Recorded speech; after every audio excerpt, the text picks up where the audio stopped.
vision is to continuously address the evolving needs for our community and make culturally competent and holistic healing accessible to everyone. Sukoon has 3 branches of programming: the Sukoon Helpline, Sukoon Connect Clinic, and Sukoon's Education and Training. The Sukoon's Helpline is free and confidential helpline for anyone who could benefit from an empathetic listener.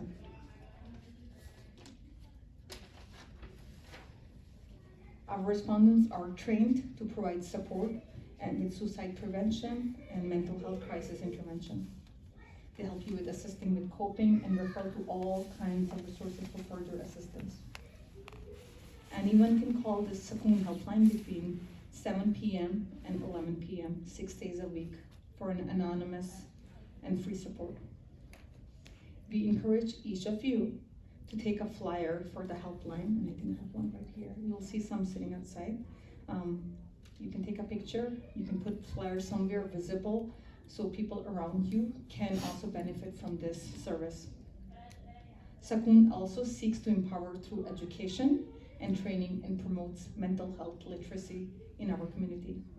So we do that by offering professional mental health first aid trainings, and as well as community discussions such as the one that we're here for today, with a platform that will allow you to share your stories and also to validate experiences and for people to know that they're not alone in this struggle.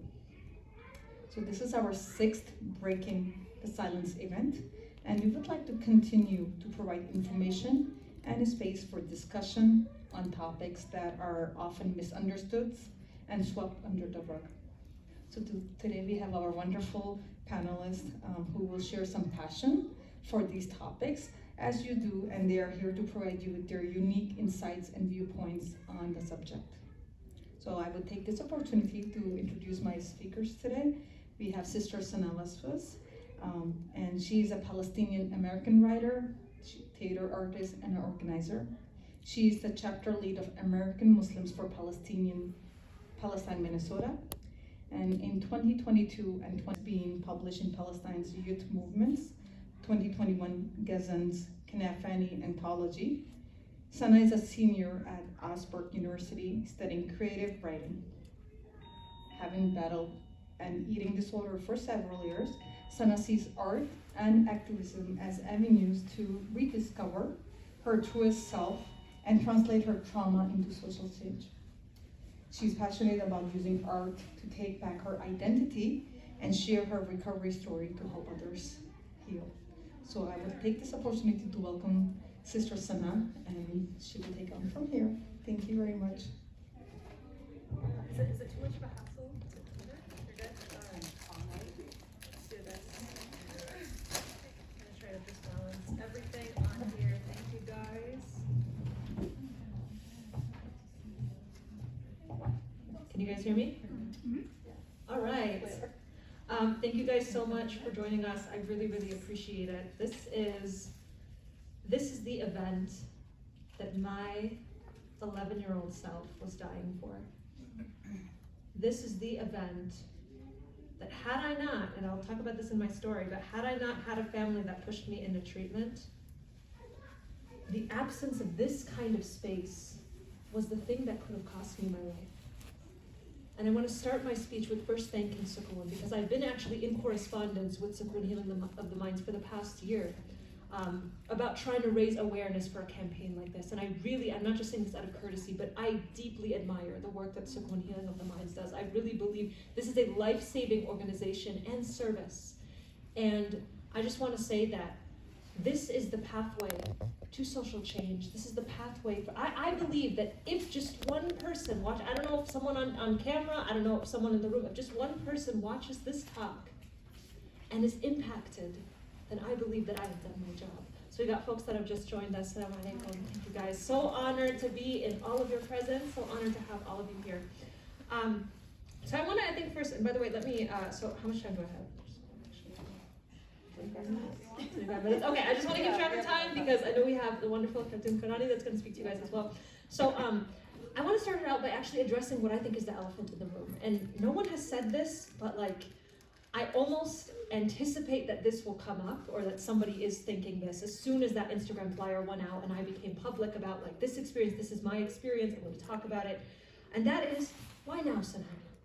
Come on.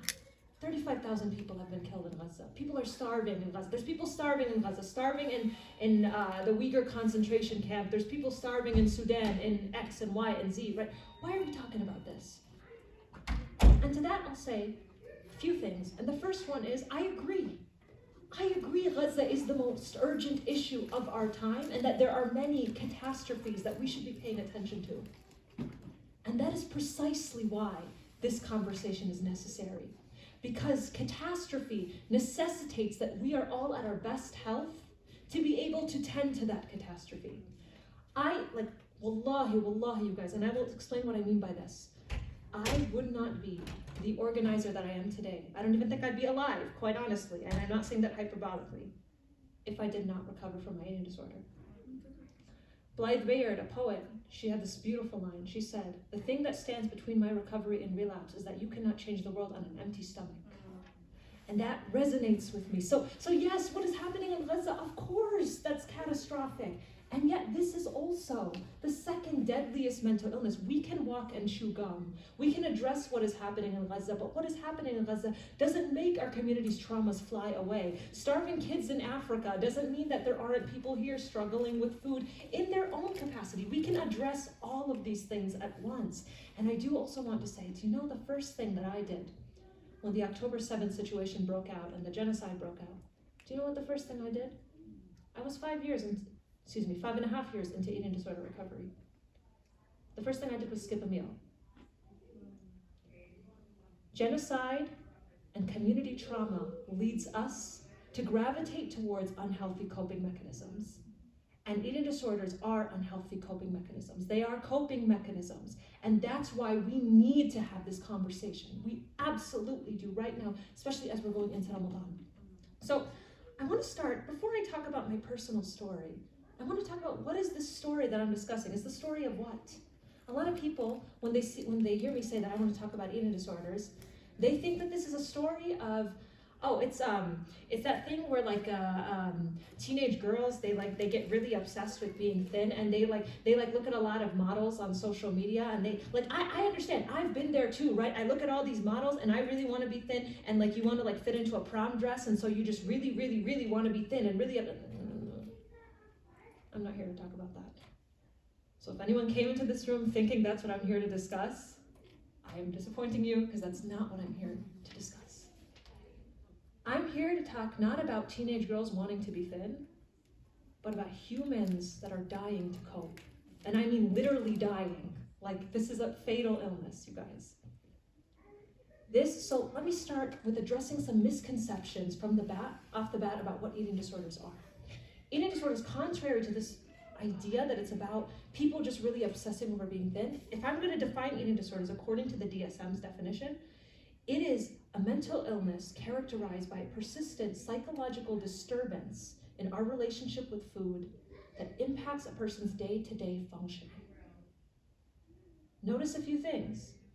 First, mental illness. It's not a physical illness, right? It's a mental illness that can have physical consequences. It can, but it doesn't always manifest in someone becoming stick thin. It does not. It can sometimes, but not very often, right? That's the first thing. Second, it doesn't specify a gender, a background, an age, right? It's not a teenage phase that just flies away one day. In the same way, cancer is not a teenage phase. Any illness is not a teenage phase. It doesn't just fly away. So there's that. Third, notice how it doesn't specify a type of behavior or manifestation. A lot of people, when they think eating disorders, they have a very narrow conception of what it is. They think, oh, you're either anorexic and you don't eat ever, like you've just never eaten in your whole life, or you're bulimic and you eat a ton and then you just throw it all up. That's not the case. Those are, first of all, I just want to make this very clear, anorexics do eat. I don't know if anyone was aware of that, right? People with anorexia, that doesn't mean that you don't eat a single thing. I just want to say that. But these are two examples of eating disorders. But there's a range of different behaviors, a range of different manifestations. I'm in conversation with Sister Khaldoun right over here. Her manifestation of what her eating disorder was like is very different than what I've experienced. And that's still valid. For some people, eating disorders are characterized by compulsive exercise. Maybe that jock you knew in high school that was addicted to the gym, maybe he has an eating disorder. That person you know that's you think they're fine, they're overachieving, they're winning awards, whatever. Maybe their eating disorders, they have night eating syndrome, and at night they stash hoards of food and they engage in binge eating. That's a manifestation. People that are obsessed with clean eating and diet-related behaviors and compulsive exercise, that's another manifestation. Some people have combinations of all of these behaviors. There's so many manifestations. So when I say I had an eating disorder, if anyone in this room says I had an eating disorder, that can mean 15 different things. I don't know what it means just because you said that. So I just want to, just off the bat. So the last misconception that I want to address is a lot of people think, and I addressed this, but I want to say it again. A lot of people think that people with eating disorders engage in their behaviors because they just want to be thin. I find this misconception actually offensive. Like, I am offended by this misconception because I think it's usually intertwined with a very sexist assumption that it's all women that deal with it. And like women, they just always want to deal with these superficial things. Like, they just always care about looking pretty and whatnot. No. So let me explain. First of all, there is one eating disorder that very specifically in the diagnostic criteria, the person engages in that behavior not out of a desire to be thin. So there's some eating disorders that very specifically contain criteria that you actually cannot be engaging in your behaviors out of a desire for thinness. It's called avoidant restricted food intake disorder, otherwise known as ARFID, if anyone wants to go look that up. But let's take the other eating disorders. Let's take my eating disorder. I was obsessed with being thin. Kind of. But not really. People with eating disorders that may be talking about wanting to be thin, they might be like, oh my gosh, I really need to lose weight, I really need to be thin, blah, blah, blah, blah. They're not doing it for the aesthetic appeal of being thin.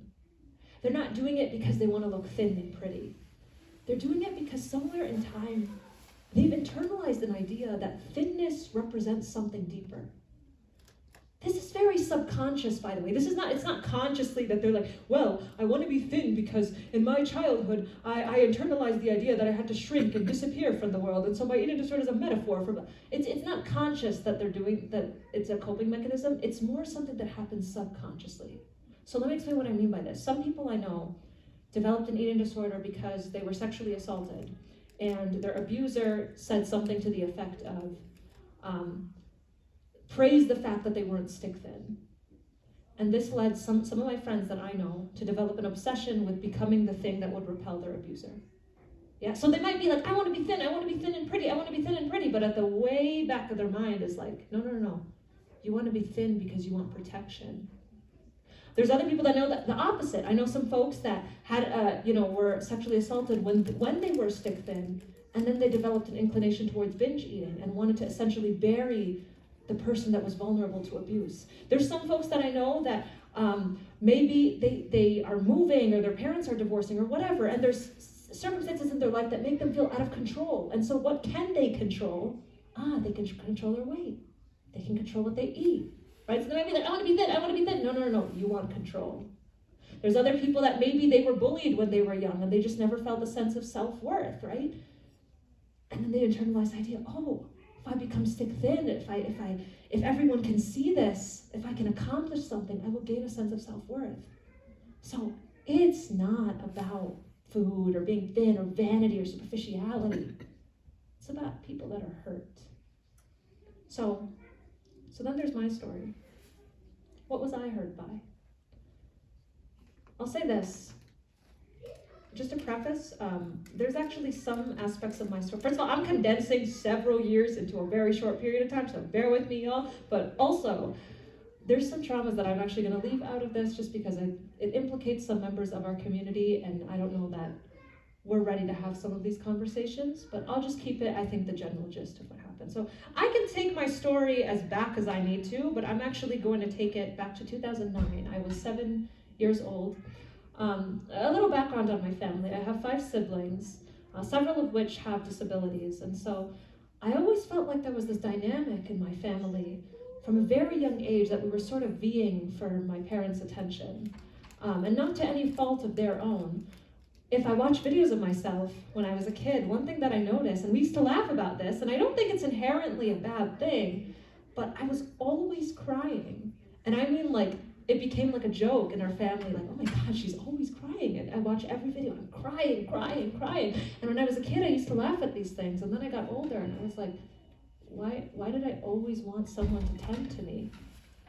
These are things that I would only discover when I really started to explore it in therapy. But anyway, 2009, there's a very big turning point that happens in my life. On top of the fact that my mom is kind of juggling this responsibility of having all these kids, many with disabilities. My grandmother has a stroke, a major stroke. And when I say major stroke, I'm not talking about, there's devastation, she goes to the hospital, she has lingering effects or whatever, but her life otherwise goes back to normal. No. I mean, she lost everything. Like, she was no longer able to eat by herself, no longer able to walk, couldn't speak. For the next 10 years, she would just murmur gibberish. She would have these raging fits. And I mean, like, start throwing things at people. Like, she was deeply, deeply mentally disturbed after this. She couldn't bathe herself, she couldn't walk, nothing. She effectively became a child needing a mother. And so in the process of my mother and my aunts and uncles having to tend to her, someone else had to lose a mother. That was me. Now, the way my mom tells this part of the story, I think in a sense she has a lot of guilt. And when she tells this part of the story, she'll tell me, no, I was there for you all those years. And it's not that I'm upset at her, no. But she'll try to tell me, I was always there for you, I was playing for you. But I know intuitively that couldn't have been the case. I know something changed in me at that period of time. I know it did. I know that my mom was always stressed out. Her and her siblings were taking shifts to take care of my grandmother. And even when she wasn't on her shift, it was constantly phone calls and meetings and this and that, and it was constantly on her mind. And I know during that period, I think that's when I first internalized the idea that I had to be the most perfect kid in the entire world. I could never make anyone feel burdened. I could never make anyone feel uncomfortable. I had to be a good kid. I could never upset anyone. In school, teachers used to always say, every time we tell you to do something, you nod, you do it, you smile. And that's a good thing. Until I start to think about why I was so obsessed with being perfect. Why I was so obsessed with not just being perfect, but never taking up space. Shrinking so that everybody else had space. And I wouldn't understand until years later what this meant for me and how this affected me. But around the same time that I developed this metaphorical desire to shrink, I developed then a desire to physically shrink. It's no coincidence that I started obsessing over how I looked at that period. I was only 7 years old. And I suddenly had this obsession with going on a diet. Oh, but it wasn't any diet. No, it wasn't just any diet. It was this really, really specific diet. And I don't know who taught it to me. I don't think anyone quite taught it to me, but I just came up with it. It was going to be this perfect diet. And I'm not going to describe it because I don't want to trigger anyone in this room, but it was essentially a system that I created for myself, which was based on counting food groups and counting how many bites of food that I took. And I don't know why, I came up with like magic numbers for what was good and what was bad, and I don't know why I did it, but all I know is, wow, when I did it, I felt like I was so powerful. I felt like I could just disappear. And yet, I felt for the first time like I was seen. I felt like I could be the good kid. I could do the thing that no one else could do.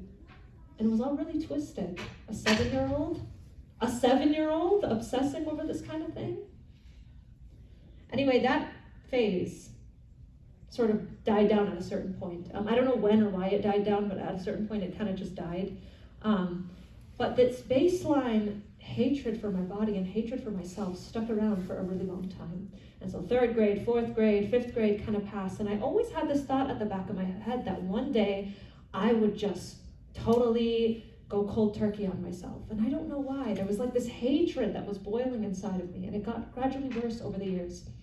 Then, and I'm kind of skipping along a lot of way, but then when I was, in 2014, when I was in 6th grade, as I think many folks struggle with. I struggled with a lot of fitting in school, and I started to feel like I was kind of in my awkward years.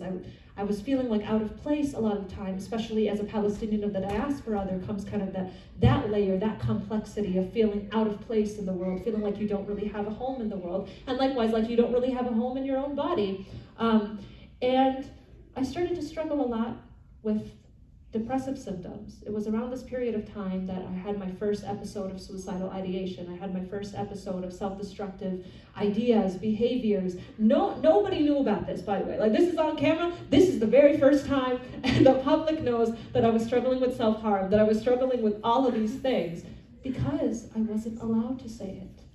My mom was, not that she told me I couldn't say it. She tried taking me to therapists, but I knew as much as she would say, tell me, I'm here for you, whatever. She couldn't be there for me. She was there for her mom, to no fault of her own. She was there for other things in her life. And this is compounded on top of the fact that my family had a very, and I won't go into details on this, but a kind of toxic dynamic. There were some members of my family that were very emotionally abusive growing up, and I never felt like there was a sense of boundaries. And so around this period of time, then, it was January of 2015, I don't know what happened. I don't know why this all boiled up this one day. I just, to this day, I think back. It's like 10 years later, and I still think about this day. There was a boy in school. He was walking around with a basket of candy, and he came to me, and he said, do you want some candy? And I don't know what happened in my brain, but something snapped. And I said, no, I don't want candy. I'm going to go on a diet today. And he was like, what? And I was like, yeah, but in the back of my head, it wasn't really a diet. I felt at that moment that suddenly I was going to change everything. I was going to totally punish myself, even if that's not what I was really thinking. So for the next few months, or for the next week, it started out with, I'm cutting out a few food groups. I'm cutting out this food, I'm cutting out that food, I'm skipping meals, I'm doing this, I'm doing that, I'm taking extra steps. So it started out small, and then it built, and it built, and it built. I started severely restricting my food intake. Very, very, very severely. And the restriction of food intake, kind of going back to how eating disorders manifest in so many different ways, it would become followed by binge eating. We call this the binge restrict cycle in the eating disorder world. So I would skip a bunch of meals, and then at night I would go into my garage and I would just start binge eating. And I would do that over, and then I would spiral into compulsive exercise. I would do all these different things, and it became like a game. I don't know what it was that happened, but I was just doing it and doing it and doing it, and suddenly I forgot all of these things that I was dealing with in my life.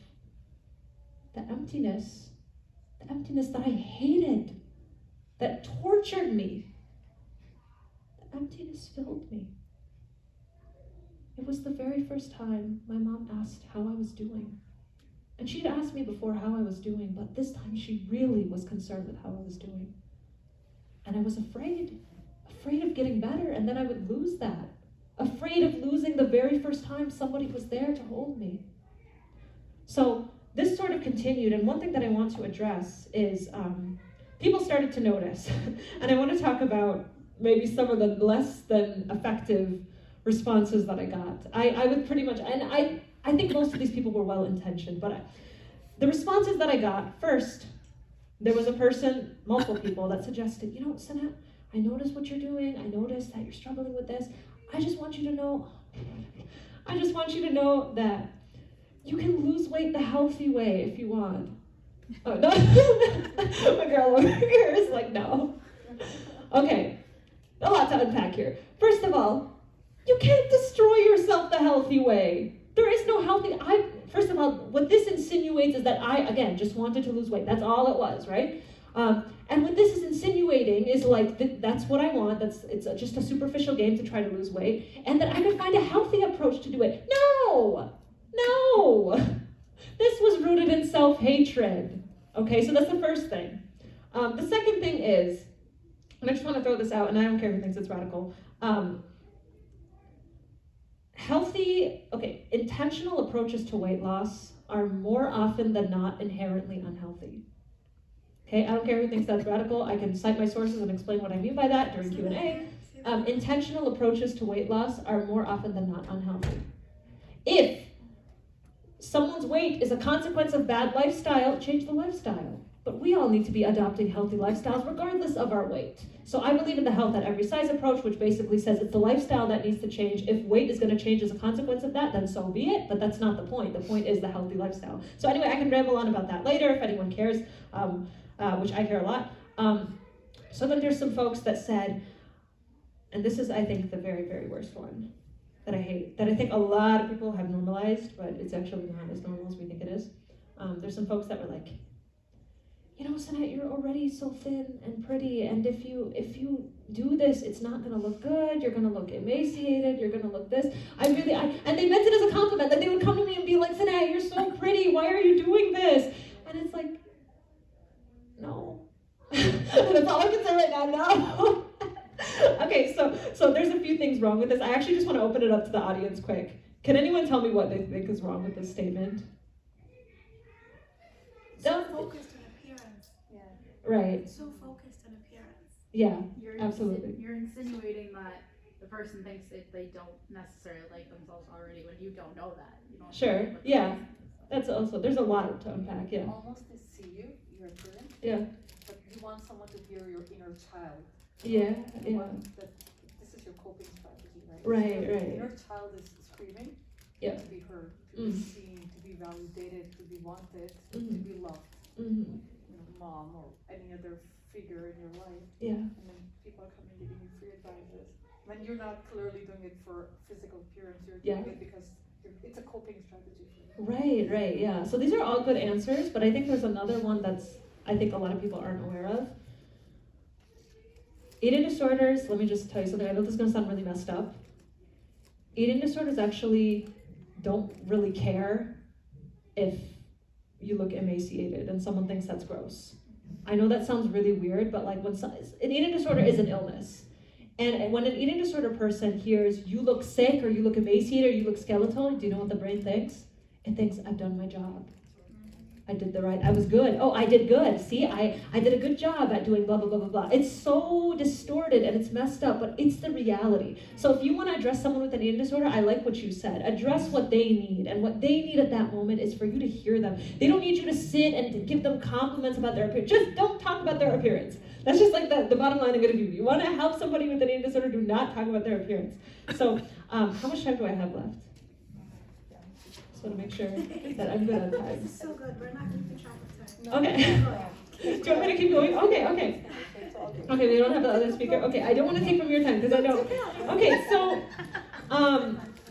Okay, so all of this was happening. So people were giving me these less than healthy approaches, and then a lot of people. There were people that were like afraid for me. And this is, by the way, I want everyone to listen to this.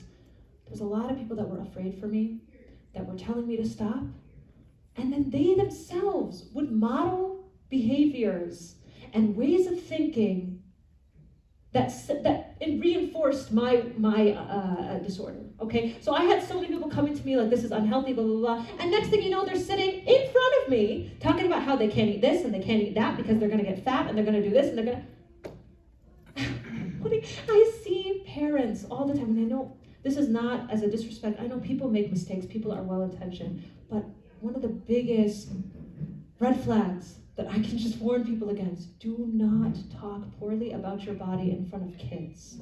Don't do it in front of anyone, but your kids are taking notes, and they are going to repeat what they see. I can tell you a story. Let me tell you guys something. There was one day I was doing so good in recovery. This was like well into my treatment. I was doing really, really good, and I remember I was at school, and I was about to eat lunch, and a teacher of mine that I looked up to so much, it's my debate coach, she gets up, and I forgot like what started the conversation, but she said something to the effect of like, oh, I had to eat a lettuce wrap instead of a sandwich because I'm on a diet, or blah, blah, blah. By the way, this teacher was about the same size as me. So, and not that I think that like, oh, if she was, plus size or whatnot, then like it's still an okay comment to make. No, you are responsible. You are an authority figure in that room, and you have students. So what did I do? That same day, I had an appointment with my dietitian that day, and I was like, oh, I didn't eat today, and she's like, why? And I was like, well, it's not a big deal because my teacher said blah blah blah blah blah. And I wasn't 5, you guys. I was 16. I was 16. People will repeat what you say. People are going to think, well, I guess, what I'm doing isn't that bad because blah, blah, blah. So cut the diet talk out. Nobody wants to hear it. Like, let me just be blunt. Nobody wants to hear your diet talk, okay? There's so many far more interesting things about you. There's so much blessing and barakah to the food that Allah has given us. Let's talk about that. Let's talk about how amazing carrots are. I don't know. Let's talk about something else. Let's just not talk about why you're going to get fat and die because you ate a donut, God forbid, that Allah has blessed you to be able to enjoy good foods and have social interactions. Anyway, so I'm just going to go back to my story for a little bit. So, 5 minutes? Okay. So I'll try to zoom through a lot of stuff. A lot. So eventually I was taken to treatment in June of 2015. I was, what was I? I was 13 at that point? Okay. I was diagnosed with OSFED, I hate these acronyms, other specified feeding or eating disorders. So this is going back to my statement that it's not just anorexia and bulimia. OSFED is basically means that you have a mixture of different behaviors from different eating disorders, but it doesn't quite fit into one. It's not a lesser eating disorder, it's just not the other eating disorders. That's the way I would think of it. So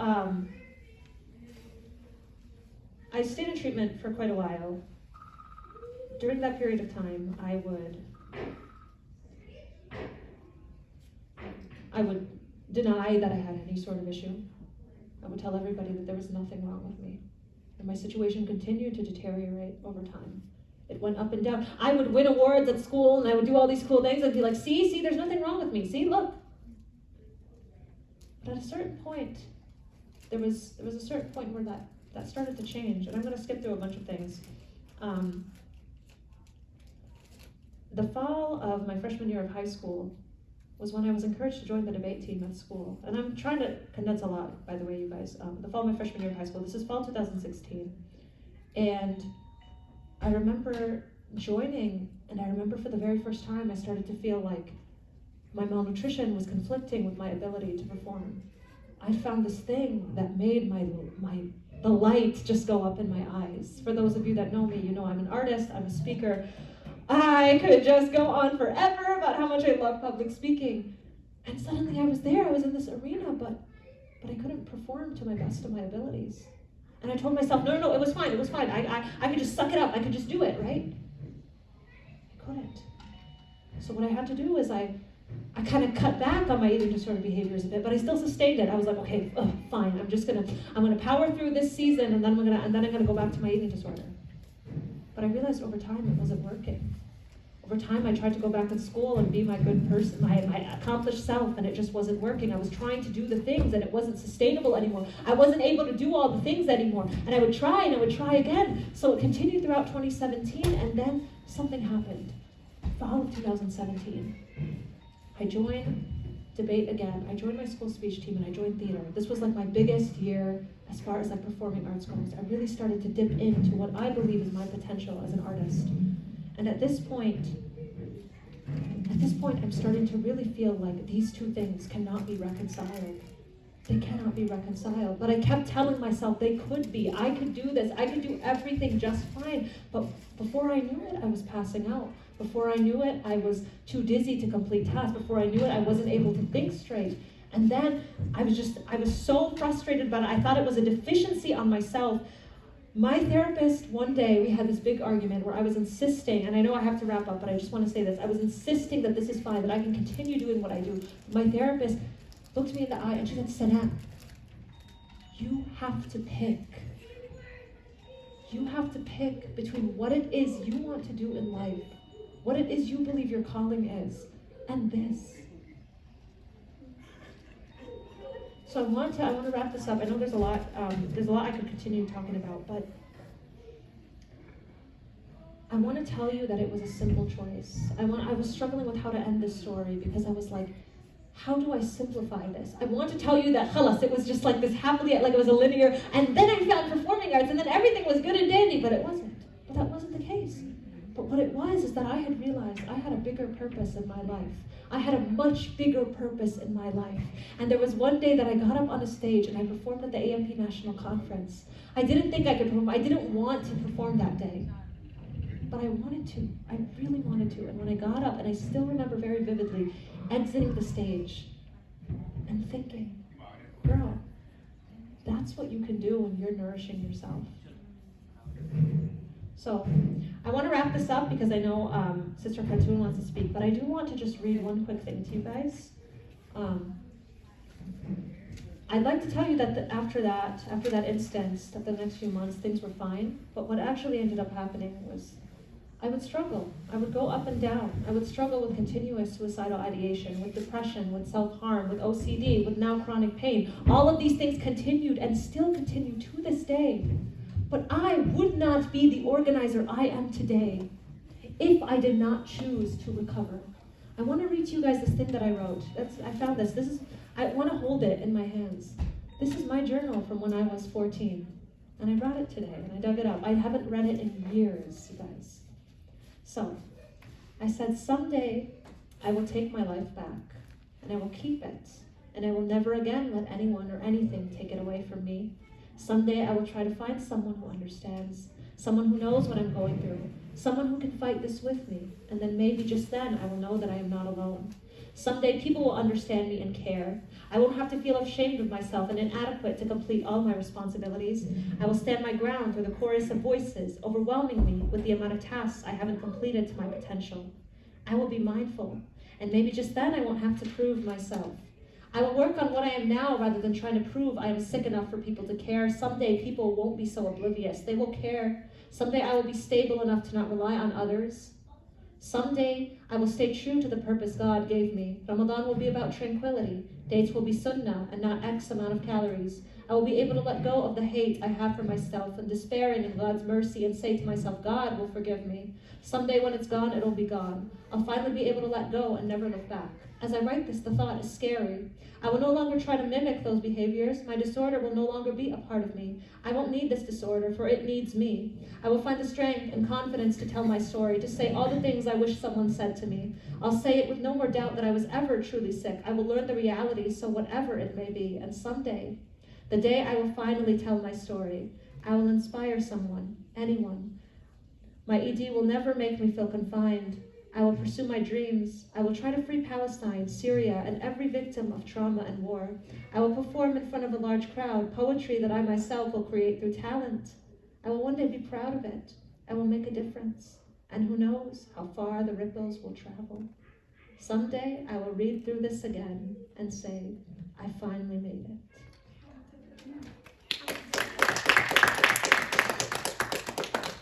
So I wrote that when I was 14.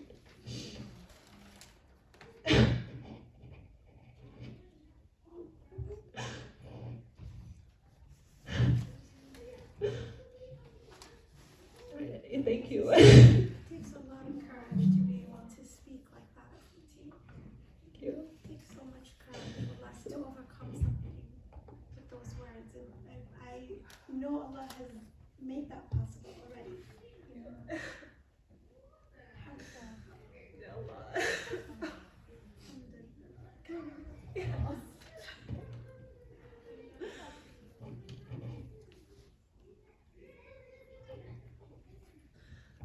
This kind of gathering was my dream. As you guys can see, I dreamed of this day that I would be able to speak on this. And inshallah, there's only one person in the audience, but I just want the camera to bear witness that I fulfilled her dreams, inshallah. Yeah. Inshallah. Thank you so much, Susanna, for sharing your story with us. And I'm sure I can't go after this. I have goosebumps right now. I have Lost in goosebumps. words. I'm so touched. There are tears. Yes. Like I have my inner child right now, trying to scream. You know, like we all have something, you know. Thank you so much like, once again. Oh my God. Just, Do I need to use this? no. Okay. Go ahead. Do you like some introduction? No, I mean, I know that. I'll keep going. Okay, sure. Yeah. If you want. and you can, No. whatever you're comfortable with. like, Sana, go ahead. Go. Do the Yeah, intro. so We for have the other audience. other audience. Okay, okay. Okay, so we have Ustad Khatun Karani. She is our next speaker. She is a licensed school counselor and a psychotherapist with the Luminous Mind, and a tutor and a teacher in the Quran. She specializes in utilizing Islamic psychology and spirituality of holistic well-being. She's also the founder of Hikmah Academy and the author of intentionally rising lifestyle designed for the conscious Muslim.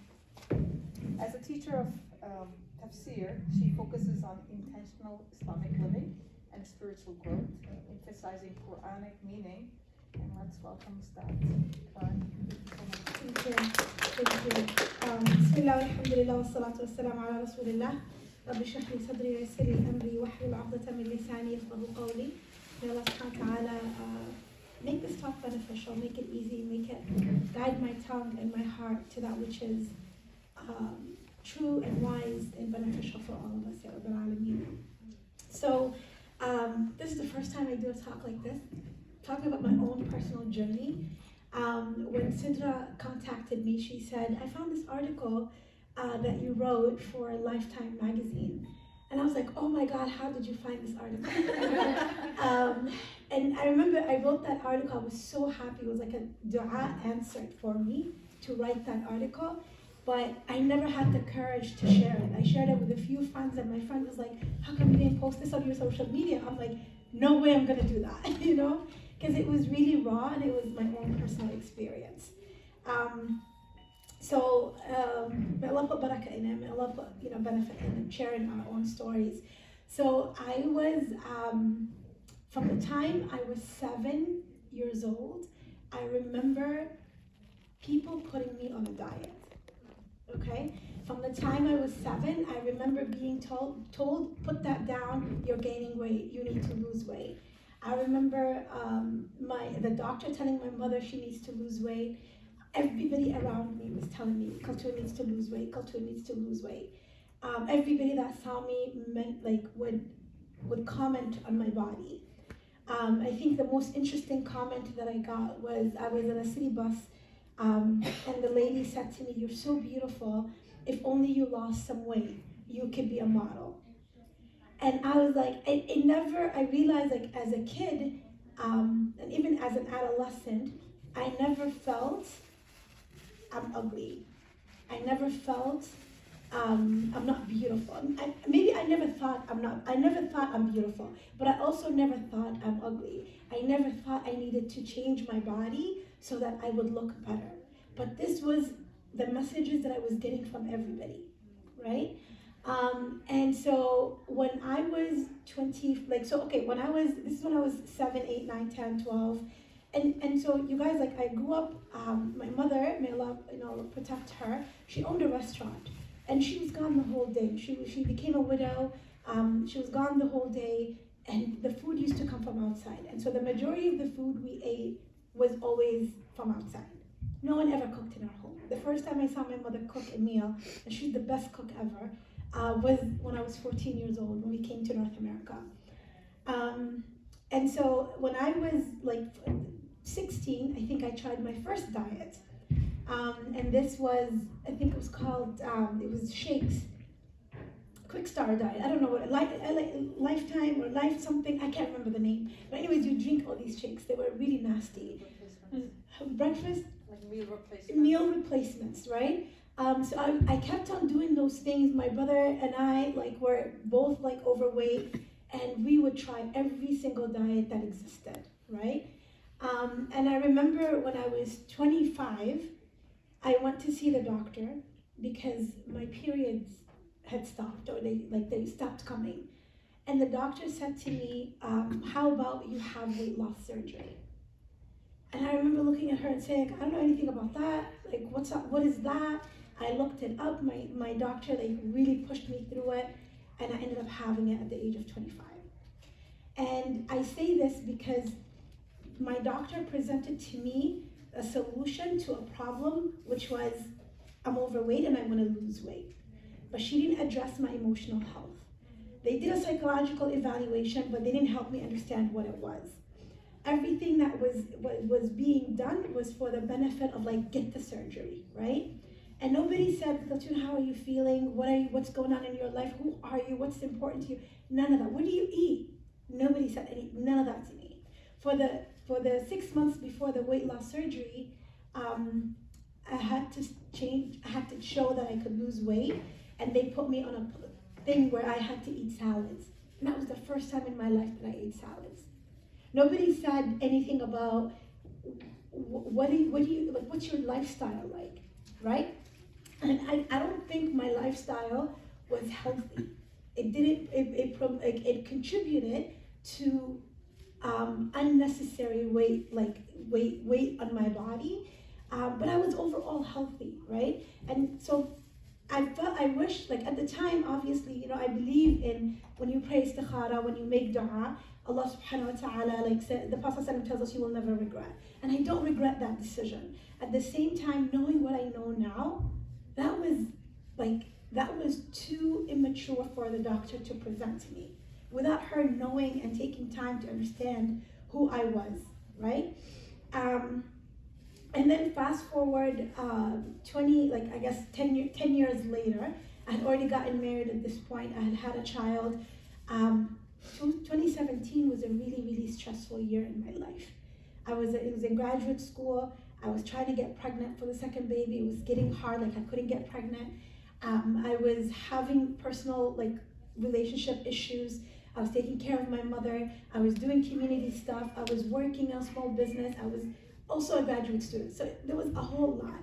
And when all of that combined, I went back to coping mechanisms where food just became comfort.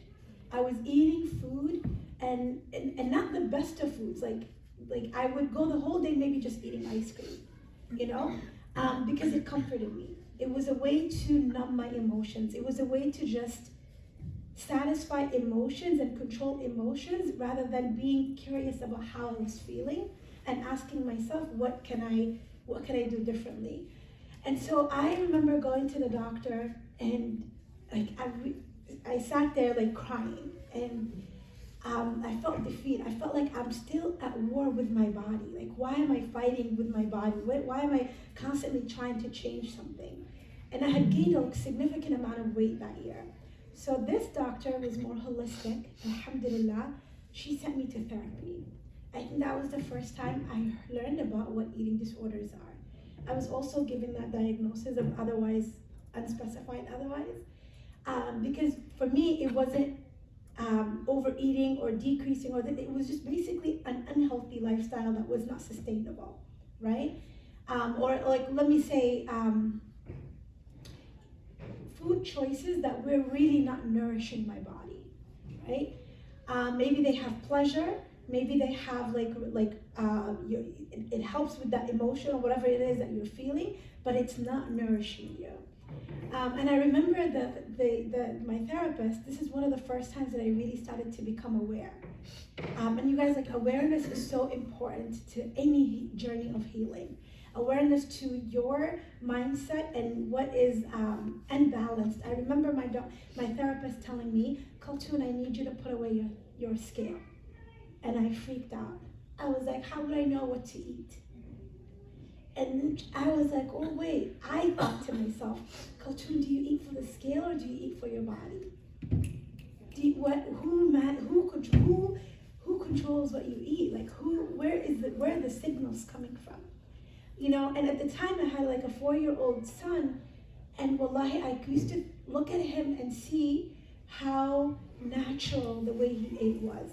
He'll eat the meals I give him, he'll eat the cookies I give him, he'll put away some cookies. He didn't have the urge to finish the bag of cookies. It was like, he can have some and he can leave some. But that's not what I had. It was like, oh my God, there are cookies. It was an obsession over the cookies, right? So that was one thing that, helped me become a little bit more aware of, let not the scale guide what you do for yourself. My therapist asked me another question. She said, Kaltun, how are you nourishing yourself? And that was really important because you guys, when you experience multiple emotions for me at the time, it was stress, it was overwhelm, it was sadness, it was disappointed, it was eagerness to have a child and not being able to have a baby, not able to get pregnant. What is helping me process these emotions? What was I giving myself? Where was what avenue was I giving myself to process these emotions and sit with them as difficult as they were, right?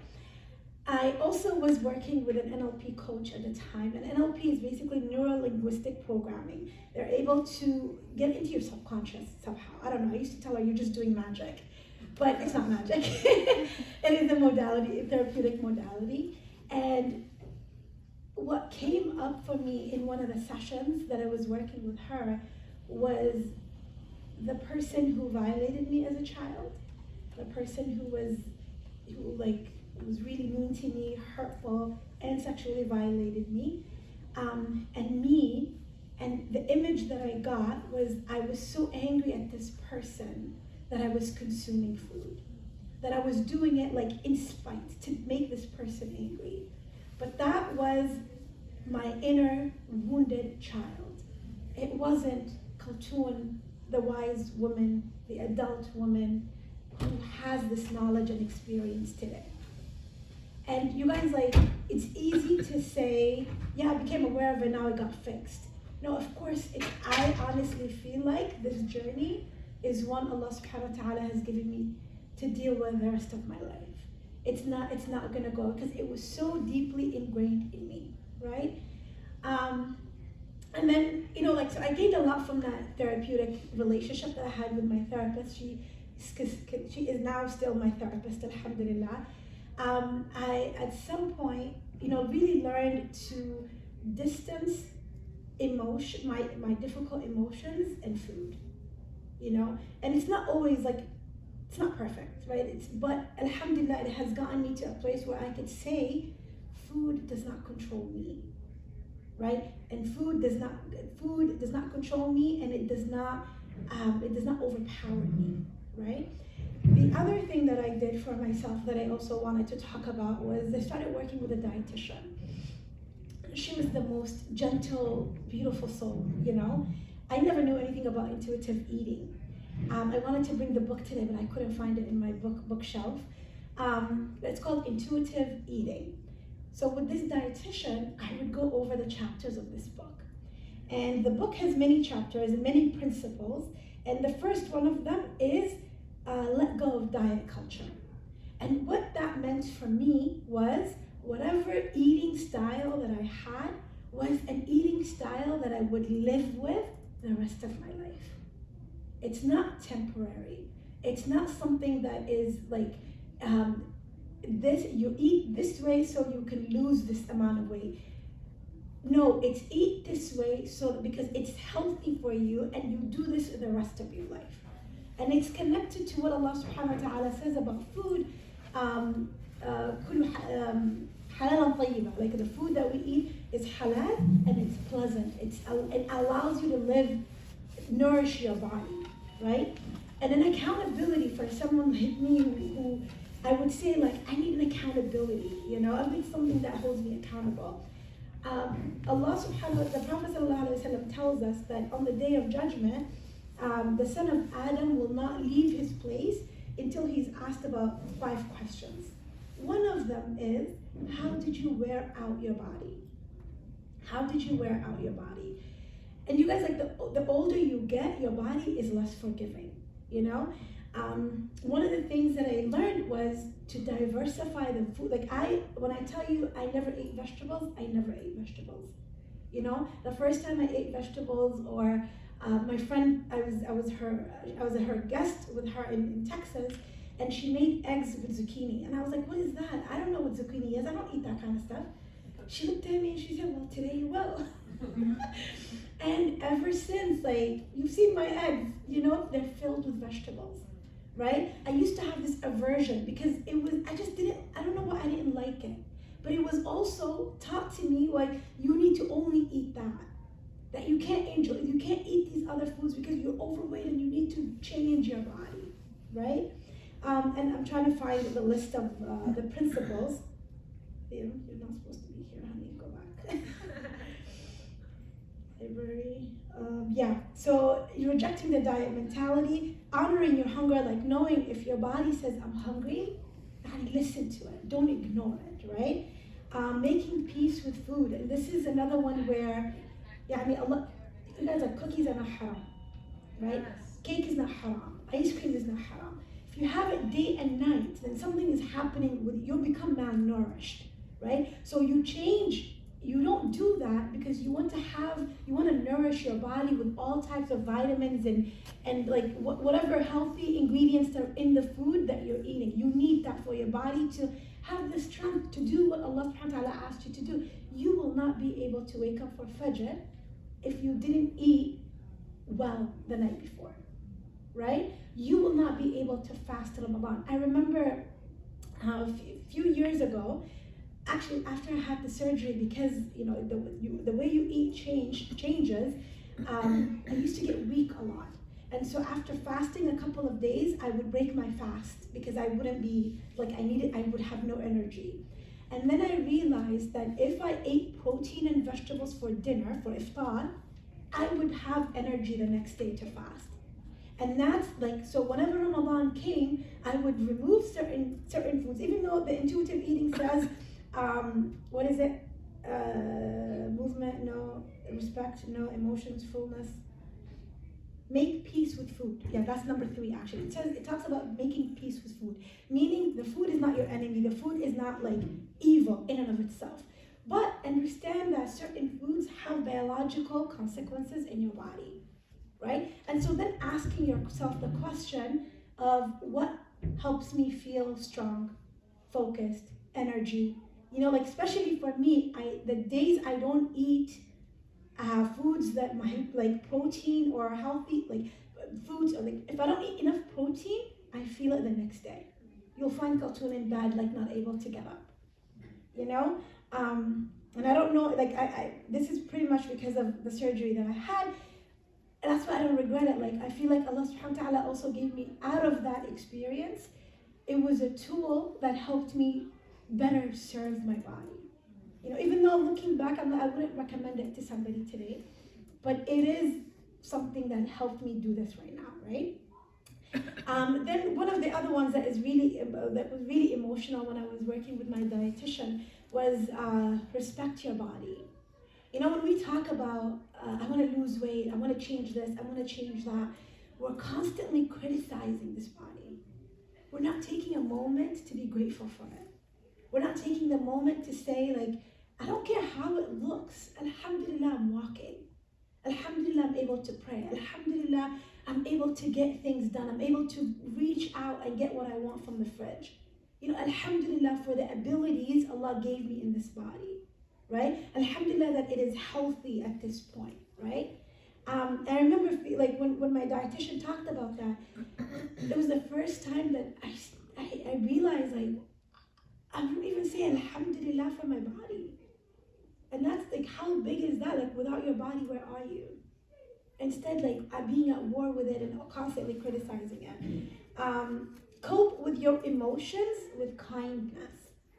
So, like, a lot of times, I'm feeling a certain way, I'm feeling stressed out or having anxiety over a paper that I need to write. Having kindness to your emotions is acknowledging this is stressful.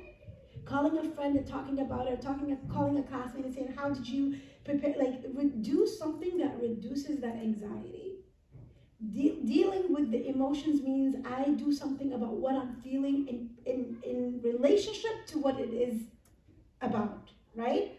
But if I just go to the fridge and eat, did I solve the problem? No. Eating, when you have difficult emotions, distracts you. Takes you away from focusing on that thing. Temporary relief, right? But it has consequences, right? Then movement, feel the difference. I guess this is about looking at exercise and movement, not just to change the body. Actually, the number one benefit of exercising is your mental health and well-being, mood. It decreases depression, it decreases anxiety.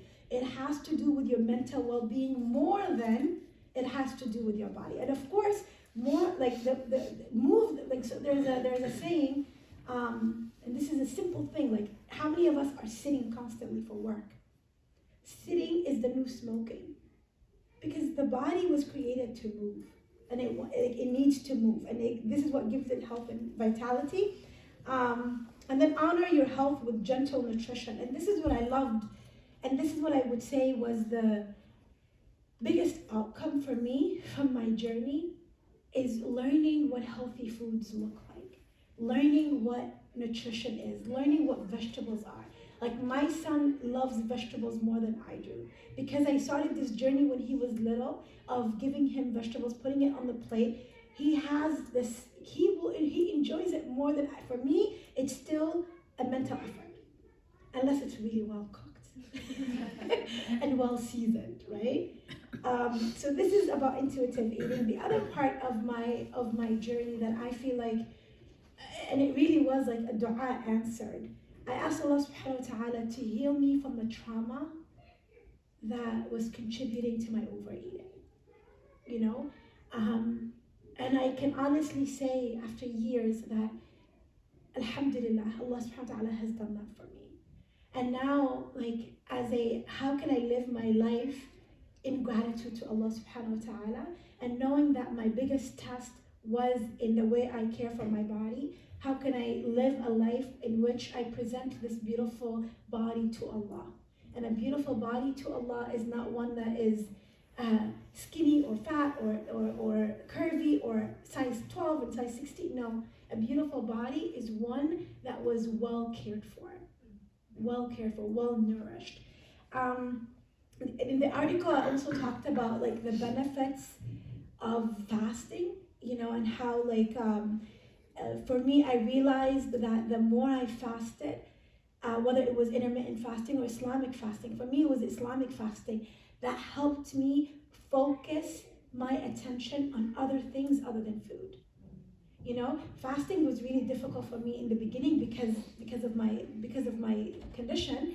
But when I learned what I need to eat the days I fast, alhamdulillah, it has super powered me for fasting. But it really has like also diminished from my like this desire. Like, I'm not constantly thinking about food and what to reach out for. And this is what I honestly think is the barakah of our Islamic teachings. What else did I want to say? Yeah, I think that's what I had. Maybe the rest will come up in our discussion, inshallah. This is, I think, a great transition into some questions and answers that we received on the registration form. So I will share the question and you can take turns answering. So one of them we received was, how can one observe Ramadan if they struggle with eating disorders and need consistency with their eating? You want to go? Yeah, I mean, I can answer.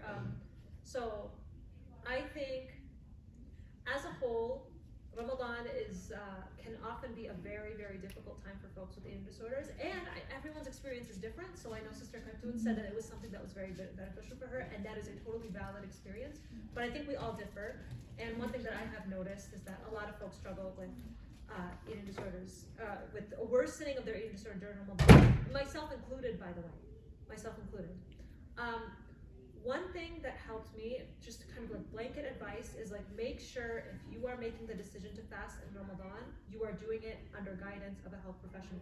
Do not just go and decide to like do your own thing. If you have your eating disorder is really, really excited about Ramadan this year and blah, blah, blah, blah, blah. Oh, that's a red flag. That is a red flag, right? If you notice that your eating disorder is unusually excited and motivated to fast, then whoa, wait, let's back up a little bit. Talk to your therapist, talk to your doctor, talk to your dietitian, okay? In my case, I, for several years, actually didn't fast. I decided that it wasn't, you know, Allah says that you don't have to fast if you're sick. This is an illness, just like any other illness, and I decided not to fast. Now, what can you do instead?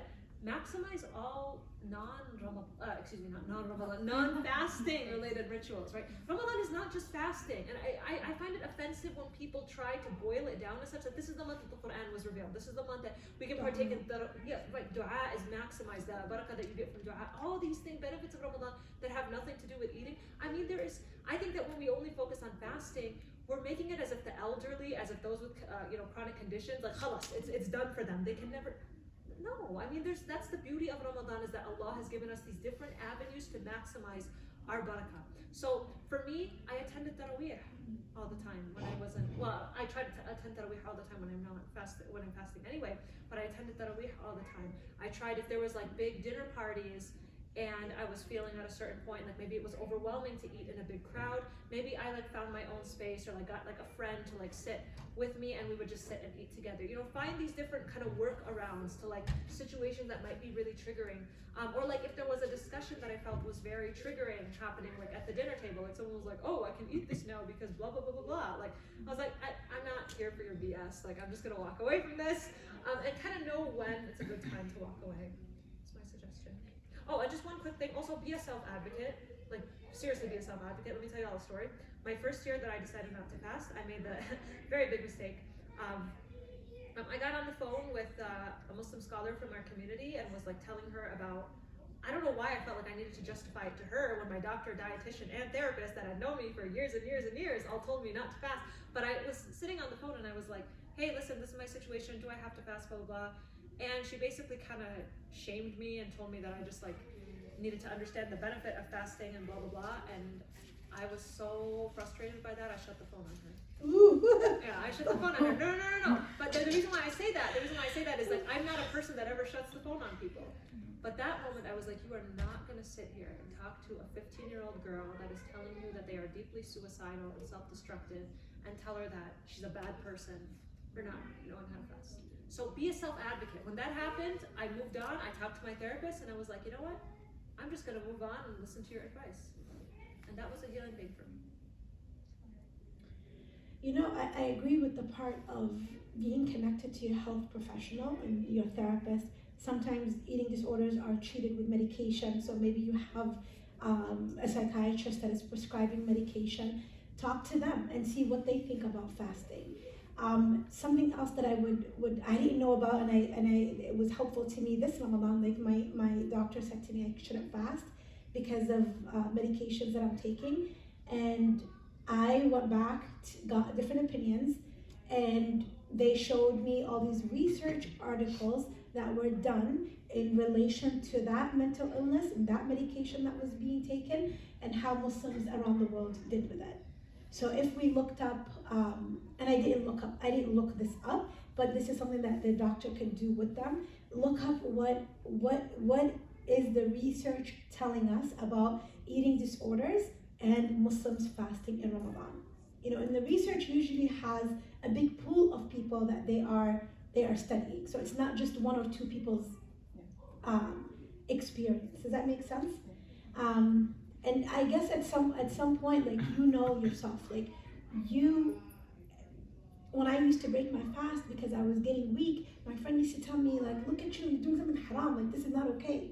But I knew that I have no energy to get out of the couch. How am I going to be fasting? You see what I mean? Like, so you know, and Allah subhanahu wa ta'ala knows. But of course, work with your therapist, work with your doctor, and go to someone, a Muslim sheikh or sheikha that you trust, and explain to them the situation. That inshallah more reasonable than the ones that I went to. I was 15. You were young. No, okay, and I should have continued. After that, I did talk to somebody else. So yes, I mean, talk to other folks. I'm not saying don't talk to people. I'm just saying that we can also, like, I'm not necessarily telling y'all to revert back to 15-year-olds that shut the phone on people. And you know, like, to get to understand, like, what is being triggered, you know, because each eating disorders are multiple. It's a spectrum, right? So you want to know what is being triggered by fasting, you know, and where is this person in the journey of their healing and getting better. You're actually at a great point where I wanted to share. There's a book by Sister Yasmin Zahid, Healing of the Emptiness. Yeah. So she talks about 4 elements, and I thought this is very good point to cover. So let's say someone is struggling with mental illness. It could be depression, it could be family member, or it could be eating disorder. We're so quick at jumping that, you know, you're mentally ill, go put you on a medication. That's always like go to doctor, put you on medication. And the book actually talks about the 4 elements. One is biological, So before putting someone on a medication, make sure you go get biological testing. Make sure they actually need medication, okay? Number 2 is psychological. So if they have an inner child that's wounded, medication is gonna do nothing. It's gonna just numb those emotions that we have spoken about today. So having a therapist and actually working through that and actually figuring out what's causing those triggers. And number 3 point was your physical health. You know, going to the gym is one, or praying. It's a form of meditation, right? So it's a form of exercising, making sure you're physically taking care of yourself too. And last one was spiritual health. You know, so someone just saying you need medication, but maybe you don't need medication. Maybe you are physically okay. Maybe it's, you know, maybe psychologically okay, you're okay too. But you're still maybe feeling that emptiness. It may be that you're just spiritually not fulfilling yourself. So I think we all need to sit at some point and actually think it through. Out of those 4 elements, where am I lacking? So if I'm struggling with some sort of mental, it could be depression, it could be eating disorder, where do I belong? And if you don't know the answers, there's help out there. You know, there's help. Go to a therapist, go to a doctor, get your blood work done, and that helps out too. Does anyone here have any questions from the audience for our speakers? For eating disorders or any stories to share?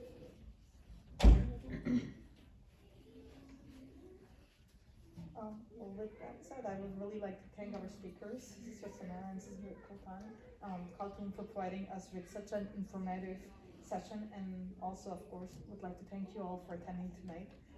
And if you enjoyed this event and would like to get more updates on the upcoming events, please take a look at our social media. Our name is Sakun Healings of the Minds, and I think Susan Kauser will have some of these flyers out there, and you can scan it. And we are actually on Facebook, on Instagram, and YouTube. And also each one of you would have received a feedback survey in your email that you can fill out. But there's also a scan, there's a sheet there that you can scan and actually give us feedback before leaving the premise. We would also appreciate your feedback on any upcoming events and request that you please take a few minutes to get it done today.